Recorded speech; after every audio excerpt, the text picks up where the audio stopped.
Everyone tells you this book is about winning, radical honesty, brutal feedback, becoming an idea machine that never gets blindsided again. Here's what they don't tell you. The man who wrote it went so broke in 1982 that he had to borrow $4,000 from his own father just to pay his bills. He fired every single person who worked for him, everyone, until it was just him, alone, in an office he could barely afford to keep the lights on in. Principles wasn't born from success, it was born from public, humiliating, career-ending failure. And by the end of this video, you're going to understand something most summaries of this book never tell you. The same system that saved Ray Dalio from ever being that wrong again is the same system that years later, a lot of his own employees would describe as one of the most unsettling places they ever worked. Both of those things are true. Stick with me and I will show you why. Now, to understand the machine he eventually built, we have to go back to the late 1970s and early 1980s. Before he was a billionaire, Ray Dalio was just a guy trying to figure out the markets, and even as a kid, he was already looking for an edge. At age 12, he was caddying on a golf course, listening to the adults talk, trying to figure out how to beat the stock market as a preteen. The real catalyst hits when he is a young man, witnessing the 1971 breakdown of the global monetary system. And this moment matters more than people realize, so let's actually unpack it, because it is not just a dry history lesson. After World War II, the global financial system was anchored by the United States dollar, and the dollar itself was anchored by gold. Other countries pegged their currencies to the dollar, knowing they could exchange those dollars for actual physical gold at a fixed rate of $35 an ounce. This was the Bretton Woods system, and it gave the world decades of stability. But by 1971, the United States had been spending massively on the Vietnam War, on domestic programs, printing a lot of money to pay for all of it. Other countries got nervous. They suspected the United States had printed far more paper dollars than it actually had gold sitting in its vaults. So they started demanding their gold back. It was a bank run, except on a global sovereign scale. So in August of 1971, President Richard Nixon goes on television and announces that the United States is temporarily suspending the convertibility of the dollar into gold. Temporarily, that word always ages well. The gold standard was dead. The dollar became a purely fiat currency, backed only by the government's word. And when you untether the world's reserve currency from a physical asset overnight, you get chaos. Governments can print as much money as they want, which leads straight to inflation. The value of paper money drops, and the price of hard physical things, oil, wheat, metals, starts to skyrocket. Suddenly, a young man who understood both elite academic modeling and gritty commodities trading was in extremely high demand. Almost nobody on Wall Street at the time had that specific combination. He got a job at a major brokerage, but he never fit into a traditional corporate structure. He was actually fired for insubordination, and the story behind it is almost too dramatic to believe. He punched his boss in the face during a New Year's Eve party. So in 1975, he starts Bridgewater Associates, out of a 2-bedroom apartment, completely on his own terms. He starts publishing a daily research report called Bridgewater Daily Observations, and this was not a boring market recap. It was detailed, cause and effect market analysis, built on historical models, and it gained serious traction. Even huge corporations like McDonald's were using his research to navigate the volatile commodities markets of the late 70s. He was building a reputation for seeing the invisible gears of the economy, because the global economy at that time was violently turbulent. Debt, inflation, and growth were swinging in massive waves. The initial shock in 1971, another major inflationary wave between 1974 and 1975 that pushed inflation to its highest level since World War II.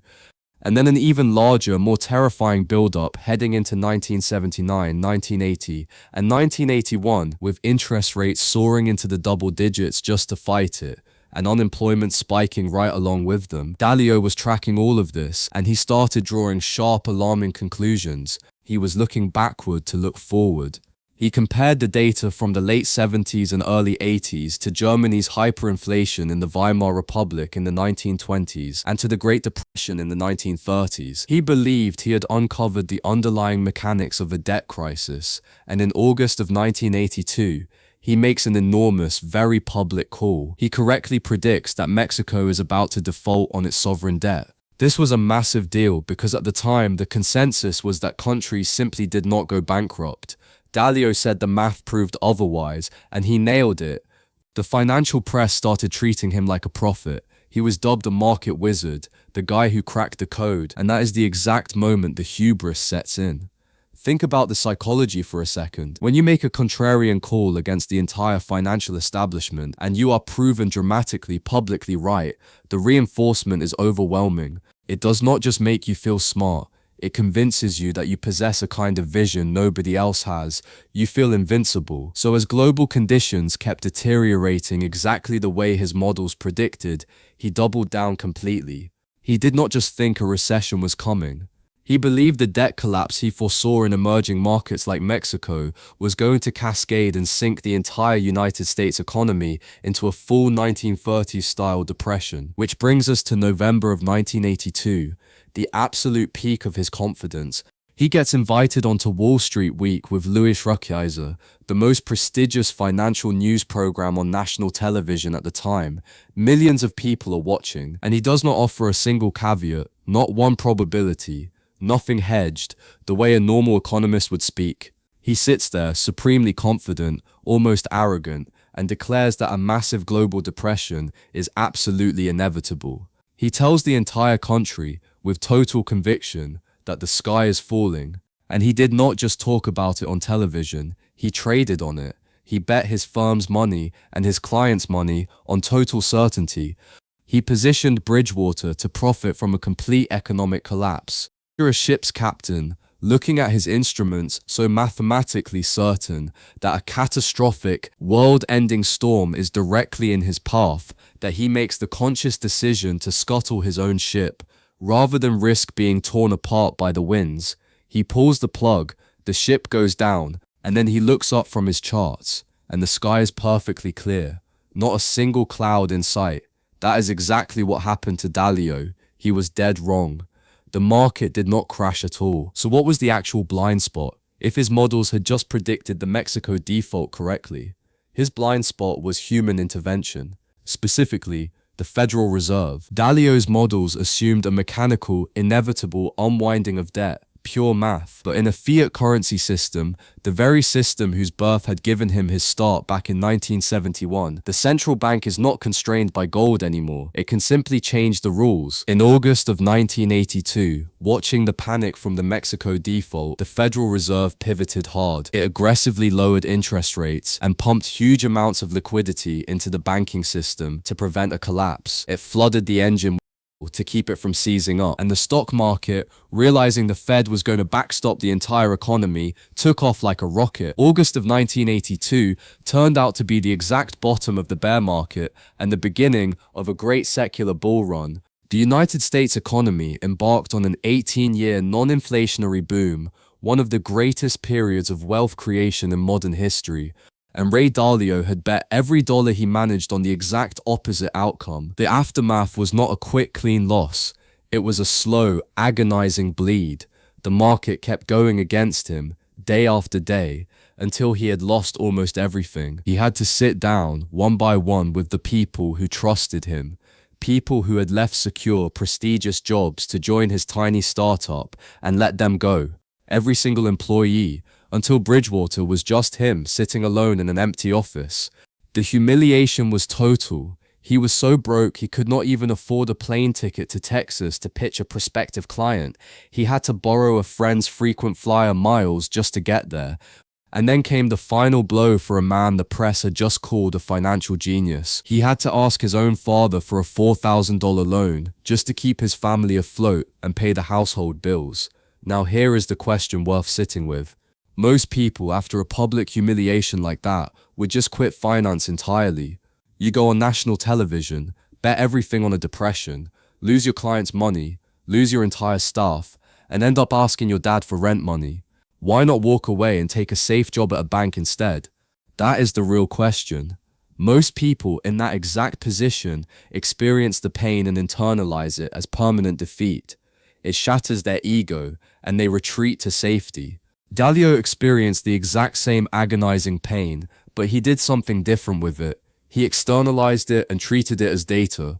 And this is the crucial insight that defines the rest of his life, the entire culture of Bridgewater, and really the entire premise of the book. You have to view principles not as a victory lap by a successful billionaire, but as a profound, elaborate trauma response. It is the architecture of a man who was so deeply burned by his own arrogance and his own blind spots that he dedicated his entire existence and thousands of employees' existences to making sure he could never be that wrong again. The failure was necessary. If he had been right about the Depression in 1982, there would be no book, there would be no complex Bridgewater machine. He would have just been a guy who made one lucky call and got rich. The catastrophic failure was the required catalyst for everything that followed. So he is sitting in the ashes of his career, and out of that trauma comes a formula that becomes the bedrock of everything he builds next. It is shockingly simple and incredibly hard to actually live by. Pain plus reflection equals progress. It sounds like a bumper sticker, but the mechanics behind it are genuinely rigorous. Dalio realized pain is an inevitable evolutionary signal. When you make a mistake, or when reality does not align with your expectations, it hurts, physically and emotionally. But if you just endure the pain, or try to avoid it through denial, it is useless suffering. It only becomes progress if you force yourself to sit in the discomfort of that failure, reflect objectively on why it happened, and extract a fundamental principle from it. You write down an actual rule so that when reality throws that exact same scenario at you 10 years later, you do not rely on flawed human intuition, you use the rule. Out of this pain plus reflection formula, he builds what he calls his 5-step process. He argues this is essentially the physics of success. Step 1. Have clear goals. Figure out exactly what you want, without confusing it with what you simply desire in the moment. Step 2. Identify and do not tolerate the problem standing in your way. Be brutal about it. No flinching, no excuses. Step 3. Accurately diagnose the problems to get at their root causes. And this is where, according to Dalio, the vast majority of individuals and companies completely fail. Most people skip step 3 entirely. They feel the pain of a problem, say a marketing campaign is failing, or they are losing money on a trade, and they jump straight to step 4, designing a fix. They just want the pain to stop as fast as possible, so they throw a hasty solution at the symptom. They never stop to ask whether the entire creative process is broken, or whether they are fundamentally misreading their own customers. They avoid the root cause diagnosis completely, because true diagnosis is agonizing. It requires looking at your own weaknesses, your own blind spots, or the real incompetence of people you genuinely like and work with every day. Nobody wants to do that.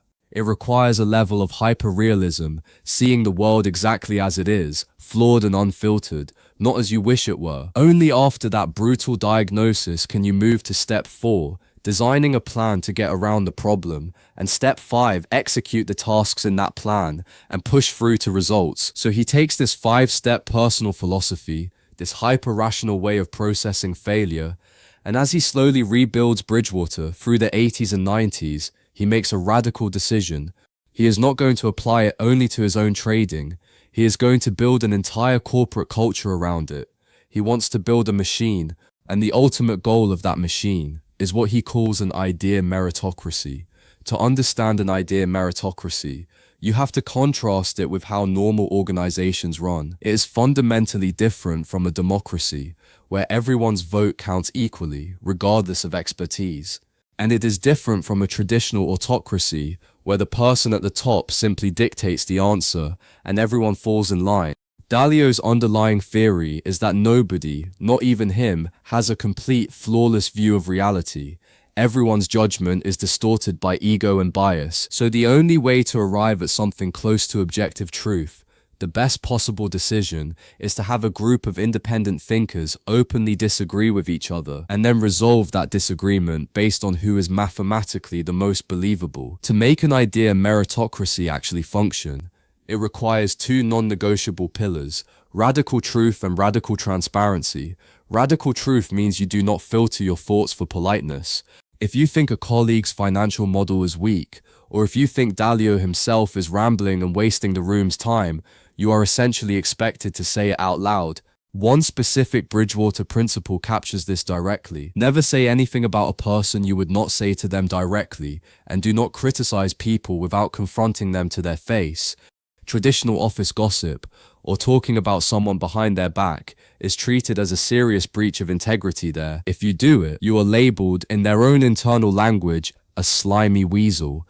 To enforce radical truth, you need radical transparency. You cannot have people hiding their mistakes behind closed doors. And this is where Bridgewater's mechanics start to sound completely alien to anyone who has worked in a normal office. To eliminate the fog of office politics and hidden agendas, almost everything was made visible to everyone. The primary tool for this was recording. Every meeting, every interview, every hallway interaction of consequence was taped, digitized, and archived. Dalio did this so there could be no revisionist history. If a bad trade was made, or a disagreement occurred over strategy, there was no he said, she said. Anyone could go back to the tape, roll the footage, and see exactly who advocated for what and how the decision actually formed. He believed this protected the company from bad behavior, because bad behavior tends to thrive in the shadows. But they did not just passively record meetings for the archive. They scored them in real time, using a piece of proprietary software called the dot collector. Picture this. You are sitting in a conference room. Everyone has a tablet in front of them. While a 25-year-old analyst is presenting a thesis on the European bond market, you are not just taking notes on the bonds. You are actively rating that analyst in real time from 1 to 10 on dozens of specific personality and performance traits. Are they showing strong higher-level thinking? Are they being defensive? Are they reliable? You are grading your coworkers' psychological traits while they are speaking, and everyone in the room can see the dots being given, projected on a screen, live. And this was not just a gimmick. All of those real-time data points, thousands upon thousands of dots collected across every meeting, get aggregated over months and years into what Bridgewater called baseball cards. Every employee had a digital baseball card displaying their quantified strengths and weaknesses, visible to the entire company. If you were bad at synthesis, your card said you were bad at synthesis. And the algorithm used these cards to calculate your believability on specific topics. So how does believability actually influence a decision? Say the team is deciding whether to buy or sell a specific asset. You do not just take a simple vote where the majority wins. You take a believability-weighted vote. If your baseball card, backed by thousands of data points, shows a high believability score in macroeconomic forecasting, your vote mathematically counts for more than someone with a low score in that area, even if that person is technically your boss. Think of it like an orchestra. In a normal company, the CEO is the conductor, and whatever he says goes, even if he is tone deaf. In a true democracy, the conductor would weigh the opinion of the lead violinist and the person hitting the triangle equally when tuning the strings. Dalio's system says, no. We have data proving the violinist has perfect pitch and the triangle player cannot hear well at all. So when we tune the strings, the violinist's opinion mathematically outweighs the triangle player's. It is designed to relentlessly filter out incompetence and elevate proven expertise, regardless of hierarchy or hurt feelings. But here is where the theory collides with reality.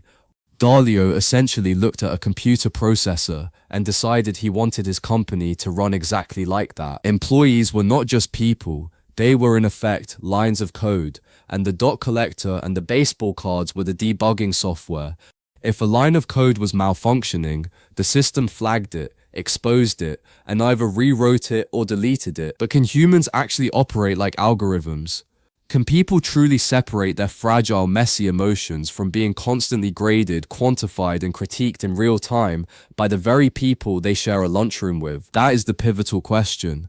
It is the exact point where the brilliance of Dalio's theory collides with the reality of human nature. Even Dalio himself admits, adjusting to this environment is incredibly difficult. He says it takes about 18 months for a new hire to acclimate, and during that time, it is emotionally grueling. He refers to the people who survive this initiation as intellectual Navy SEALs, capable of pushing past their ego to find objective truth, which leads to the reality of actually working there. Because while Dalio views this as an intellectual utopia, A lot of people who actually work there experience something very different. Reading through the reviews, the online discussions, and the investigative journalism, you realize that the part nobody puts in the promotional material is how deeply unsettling this machine could actually be. When a culture attempts to radically rewire human behavior, it almost always starts by changing the language. At Bridgewater, the terminology was deliberately clinical, designed to strip out emotional context and reinforce that machine metaphor. If you were fired, the term was not let go or laid off. You were sorted. Think about how cold that is, like a defective part on a conveyor belt, tossed into the scrap bin by a robotic arm. You had been sorted out of the machine. And if you made a mistake, you did not just get a quiet talking to behind a closed door. You were subjected to a probing, a formal, often very public confrontation designed to drill down into an employee's fundamental flaws and find the root cause of the error. The overarching mantra of the culture was speak up, own it, or get out. The intent was radical truth. The execution often felt like an interrogation, and this was not just a tough, aggressive Wall Street culture. The level of surveillance was profound. The New York Times reviewed documents from multiple lawsuits and complaints, and Rob Copeland's book, The Fund, described an environment where constant recording created intense, suffocating paranoia.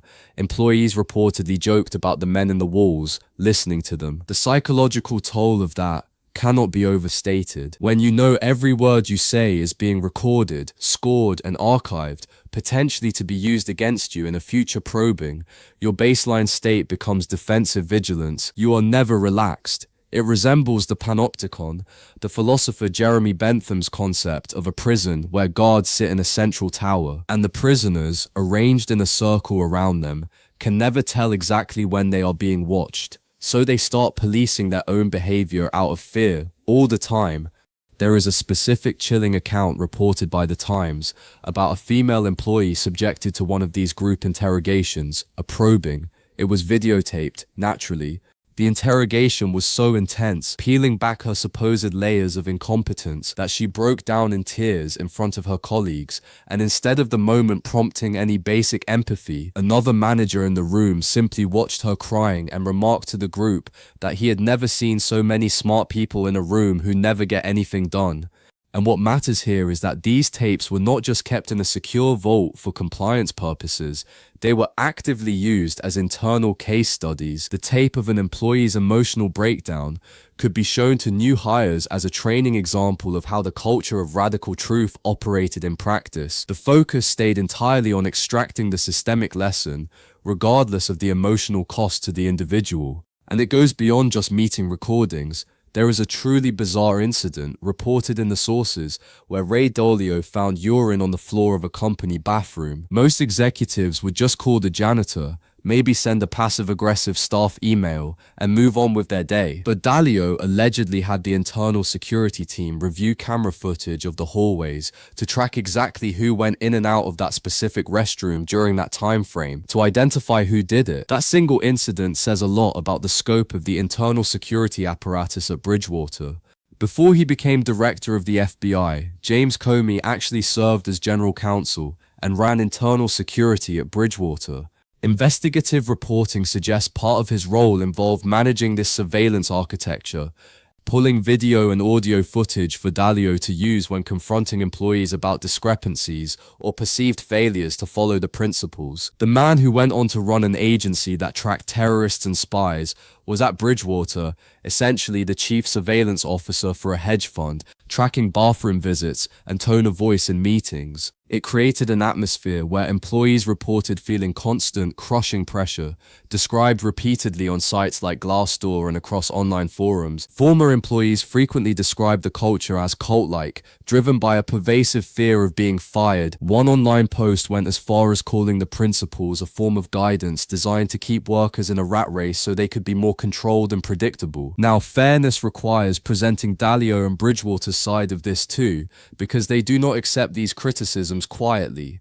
Dalio has publicly called Copeland's book a work of fiction dressed up as journalism, full of manufactured controversies pushed by disgruntled former employees. Their strongest counter-argument is retention. Roughly a third of Bridgewater's staff stayed for over a decade, which is unusually high for Wall Street. They argue that for the right kind of person, someone who genuinely values objective truth over the comfort of their own ego, it is an incredibly supportive, uniquely empowering environment. Some former employees describe it as a place of profound self-discovery. One even compared working under Dalio to studying under the Dalai Lama. So how do you reconcile that? Two completely contradictory realities, describing the exact same office to one person, an ashram of enlightenment, to another, a surveillance state. Both realities can coexist because they are describing the exact same system experienced by very different psychological profiles. If your cognitive makeup lets you detach your self-worth from your mistakes, if you can genuinely view your own flaws as data points on a spreadsheet, the machine will elevate you toward your highest intellectual potential. You will learn faster than almost anywhere else. But if you are wired with normal human insecurities, if your identity is tied to your competence, the machine will slowly crush you under the weight of constant, quantified, inescapable public review. The system is indifferent to your feelings. It only cares about optimizing the output, which raises an uncomfortable question about power. Dalio loves to say this system is completely meritocratic, that the best idea wins regardless of rank, that the algorithm is blind to the org chart. He points to a specific email as proof, one he even included in the book, where a junior employee named Jim sent him a message after a meeting saying he deserved a D- for his performance that day, that he had rambled for 50 minutes. Dalio uses this as his trump card. A junior employee can grade the billionaire founder, and the system works. On the surface, that email is a powerful example of radical transparency in action, but critics point to a fundamental flaw in applying this logic to a corporate structure. Radical honesty between two equals, say a husband and wife, or two co-founders, is healthy. It builds trust, but radical honesty, enforced by the person who signs your paycheck, who determines your bonus, and who has the unilateral power to have security walk you out of the building, is a fundamentally different dynamic. You can send the boss a harsh email, and he might even applaud you for it, but at the end of the day, he is still the billionaire boss. And this is where believability-weighted decision-making gets heavily scrutinized by investigative reporting. Does this complex algorithmic voting system actually function as a meritocracy, or does it create a sophisticated psychological game where everyone learns to perform agreement with the boss to survive? Reporting on Copeland's book addresses this directly. Despite Bridgewater being a data-driven hedge fund, there was reportedly no solid, double-blind testing or regression analysis ever conducted to prove that the intense dot collector rating system actually led to better investment returns. Regression analysis, in simple terms, is a statistical method used to figure out which variables actually affect a result. Bridgewater should have been able to show that teams using the dot collector heavily generated meaningfully higher returns than teams that barely used it, but according to the reporting, that proof never existed. Some internal metrics reportedly suggested the opposite, that the more time investment teams spent arguing, probing, voting, and rating each other's believability, the worse their funds actually performed. The bureaucracy of radical truth was, in effect, eating into the time meant for actually analyzing markets. There is a striking line from that reporting about how believability actually functioned in practice. It suggested that the secret to becoming believable at Bridgewater was to model yourself after the one man who truly mattered, and that Bridgewater did not run on believability. It ran on believers. That word, believers, is doing a lot of work there. This is the danger of algorithmic management designed by a single architect. When you build a machine based entirely on the life principles of one man, the algorithm will naturally, inevitably favor people who think, speak, and act like that man. A system meant to protect diverse, objective truth can quietly become a closed loop, an echo chamber of compliance, dressed up as radical open-mindedness, which brings us to the most striking parallel in this whole story. This deep dive started with Ray Dalio making a massive, overconfident macroeconomic prediction in 1982 that nearly destroyed his life, the Mexico default call, followed by the depression prediction that failed. He built an entire machine, a religion of radical truth, specifically to make sure he would never suffer that kind of blind spot again.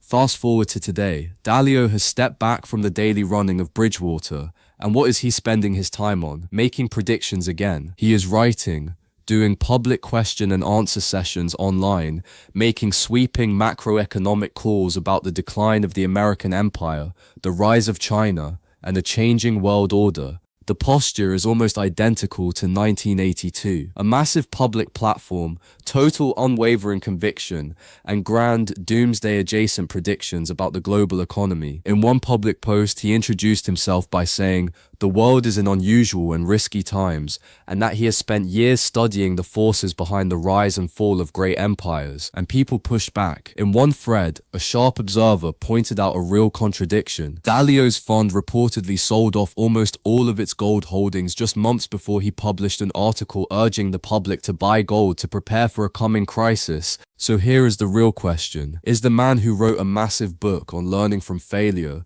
who built a multi-billion-dollar surveillance machine specifically to protect himself from his own hubris, quietly setting himself up to repeat his greatest mistake, just with more zeros attached? That is the ultimate irony of principles. Has the Bridgewater machine actually protected him from his own blind spots? Or has it simply insulated him from ever being seriously questioned again? If everyone around you agrees with you, how do you actually know when you are wrong? When you spend decades surrounded by a system that continuously validates your believability as the highest in the room, it becomes exceptionally difficult to recognize when you might be wrong again. Nobody will know whether his current predictions about the fall of the American empire are right until history plays out. But the behavioral pattern of absolute certainty is unmistakable, and it is the same pattern that once cost him everything. So let's bring this back down to earth, because most people watching this are not running a multi-billion-dollar hedge fund. How do you actually use this book without accidentally turning your own workplace or your own family into a surveillance state? The key is active curation. Separate the man from the mechanics. Take what serves you and leave the rest. Most reviewers, even the highly critical ones, agree that the first two parts of the book, the personal story and the life principles, are genuinely empowering. Dalio's reflections on embracing harsh realities, processing the emotional weight of pain, and systematically approaching your goals are useful mental models on their own. But then you reach the section on work principles, and things shift. It reads less like advice and more like a rigid employment manual for a factory of robots. It strips the humanity out of management almost entirely. So the practical move is to extract the valuable ideas from the first half and leave corporate surveillance behind. Here is how to actually apply it in a healthy way. First, embrace hyper-realism. Train yourself to look at your finances, your career, your relationships exactly as they are, not as you wish they were. Denial is the enemy of progress. Second, actively use the 5-step process on a personal level. When you fail, do not wallow. Identify the specific problem accurately. Diagnose your own root cause honestly. Design a plan and execute it. Let the pain trigger reflection, not despair. Third, understand that people are wired differently, and that is fine. Dalio leaned heavily on personality assessments to understand how his team thought. You can use that same idea to build better relationships with co-workers or a partner, understanding each other's real strengths and weaknesses without turning it into a permanent, weaponized score held over someone's head. You do not need to put anyone's flaws on a screen in a conference room to benefit from this idea. It comes down to using the underlying logic without adopting the fanaticism. You can seek honest, direct feedback and practice transparency in your own life without needing a scoring system to rate a colleague's eye contact during a Tuesday morning check-in. Think of it this way. Reading principles is like taking the high-performance engine out of a Formula One race car and putting it into your daily commuter car. You want that horsepower, the rigorous self-reflection, the 5-step process, the resilience to learn from failure. That engine will genuinely make your life better. But you do not need the roll cage, the fire suit, and the telemetry monitoring, the baseball cards, and the taped meetings just to drive to the grocery store. Take the engine, leave the extreme hardware behind, and that leads to one final, more unsettling thought to close on. Toward the end of the book, Dalio talks extensively about his ultimate vision, wanting to encode all of his principles into computer algorithms. He wants a system where computers can make the most critical decisions even when he is not there, processing massive amounts of data without the messy interference of human frailty. The ultimate machine. No more difficult conversations, just code. But that raises a real question worth sitting with. If the ultimate goal is to remove human emotion, vulnerability, and frailty from decision-making entirely, in pursuit of perfect efficiency, what exactly is left? If you successfully systemize your entire life to avoid the pain of ever being wrong, do you also systemize away the messy, unpredictable core of being human? Empathy, intuition, grace, creativity. None of those are algorithmic outputs. They come directly from our imperfections. That is a heavy thought to carry with you. Are we trying to become better humans, or are we just trying to debug ourselves until we turn into machines? Something worth thinking about this week. Watch for your own blind spots. And next time you hit a wall, remember the formula: pain plus reflection. Just maybe skip the part where you film yourself doing it. Thanks for watching this deep dive. Keep questioning the system, and I will see you in the next one.